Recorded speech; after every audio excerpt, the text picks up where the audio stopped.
Zombie Apocalypse Chapter 7, Dream Sequence 2 Delta at Bunker Charlie Episode 1, 17 May 2021.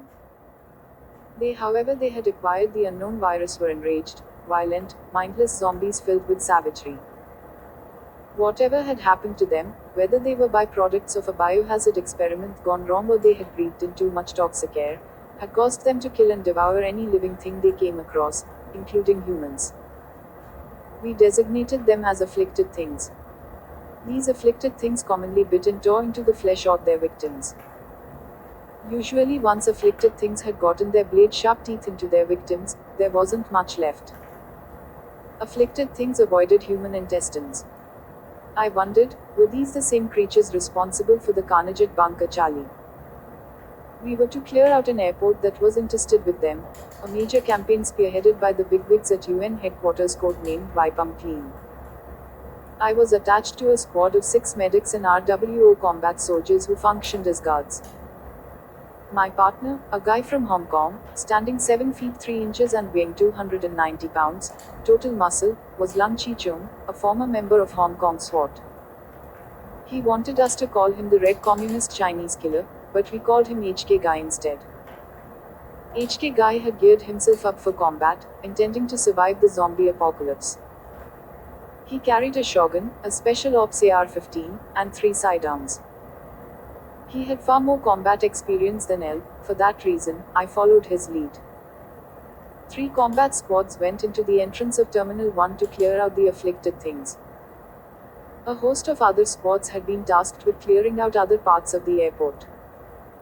The UNHQ bigwigs wanted Incheon International Airport in Seoul cleared of afflicted things so that airport could function once again. The medic squad was 25 meters from the 3rd squad. Thus far, nothing drastic had happened.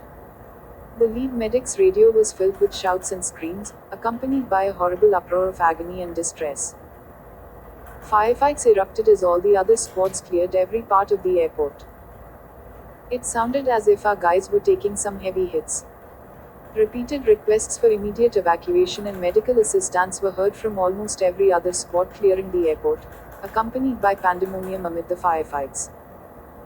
All 6 medics were veterans of this type of conflict. The screaming didn't affect them. Their backpacks were twice their body weight. Each carried a sidearm M9. HK Guy was in front, the 6 medics were in the middle, and I was covering the rear. The leader of the 3rd squad spoke into the radio, doing a check with the lead medic. "Doc, radio check." The lead medic responded, 25 meters behind, all go. Suddenly, loud firefighting erupted, so communication with that person went out. The lead medic warned others with her stare. HK Guy checked the tracking device to ensure that we weren't farther than 25 meters behind the last combat squad. He said, "We're at 26 meters. Follow me." We turned a corner, where HK Guy paused with his weapon pointed forward. The firefights continued. The afflicted things screamed when the bullets ripped them apart. The leader of the 1st squad placed a distress call to our medics. The lead medic said, "On our way." With HK Guy at the front, we rushed over there, running past the 3rd and 2nd squads, who were maintaining their defensive positions. None of them needed medical attention at the time. At the next corner, the entrance to the hallway, body parts of the afflicted things littered the ground, along with acid blood. The vast majority of the fallen afflicted things had died from being shot in the head. We'd been given strict orders to shoot the afflicted things in the head. There were about 50 of those things with their heads either shot off or shot into pieces. Their bodies were naked. Their fronts were marked by very large veins. Between that and the bullet holes, it was hard not to vomit. The afflicted thing's thick blood was also abnormal, extremely dark red and thick light blue, accompanied by the strong acidic smells of some unknown chemical. I was almost sure that these afflicted things and the other afflicted things were the end product of some biohazardous experiment gone amok, or else an experiment that had yielded favorable results to the North Korean mad scientists, as they had hoped. Either way, the three combat squads, among others, had been mandated to kill on sights without fail. To be bitten by one of the afflicted things was a guaranteed death. We reached the first squad.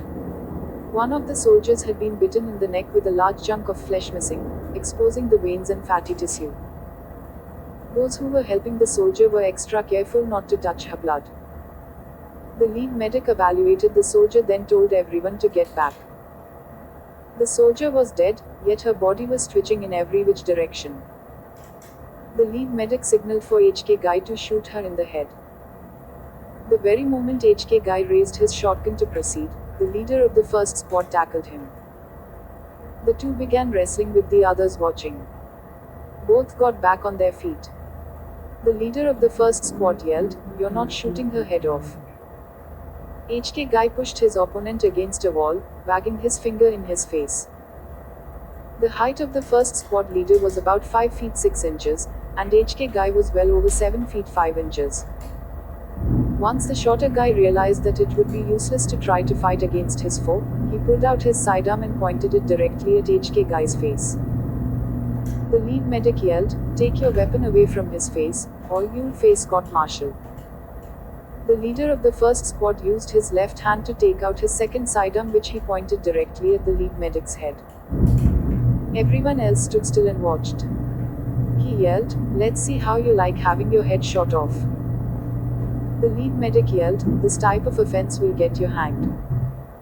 "I don't care," he responded. "No one's going to shoot one of my soldiers' heads off." The lead medic yelled, "Stand down." The leader of the first squad fired one shot above the lead medic's head. His other squad members pointed their weapons at the 8 of us. We pointed our weapons back at them. Had an accidental discharge happened with one side, assuming that the other side had fired first, it would mean a bloodbath. The second and third squads rushed over at the sound of a gunshot. Both squads froze in their tracks with their weapons down. The leader of the second squad yelled, "We're not each other's enemy. Those things are the enemy.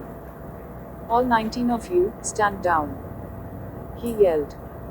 No one listened. Who would be the first to crack under the pressure? "All of you, stand down, or I'll personally escort every one of you to be court-martialed," the leader of the second squad warned. All 19 remained steadfast with their weapons raised. No one yelled dead.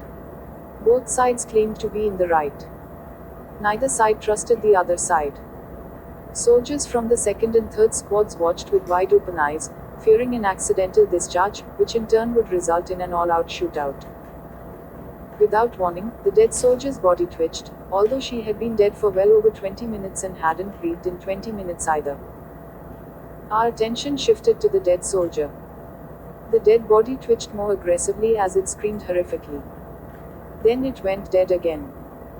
The twitching ceased. Then its eyes opened wide, and it moaned loudly. Its eyeballs rolled backward. Although its neck was missing a chunk of flesh with the veins ripped out and dangling in the air, the dead body became reanimated. It jerked itself up and became one of them, one of the afflicted things, and its primal need to feed upon warm flesh set in. It prepared to come for us. The leader of the first squad fired the 54 rounds from both sidearms at its head. Brain particles splattered everywhere. Other members of the first squad shot at its neck until it was completely decapitated. Then all fire ceased. Everyone obeyed the command to stand down. At once, all 6 medics began performing complete evaluations of the other soldiers.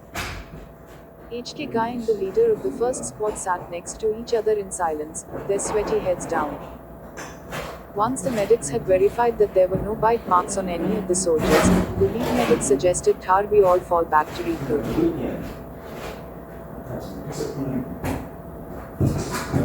It's hard.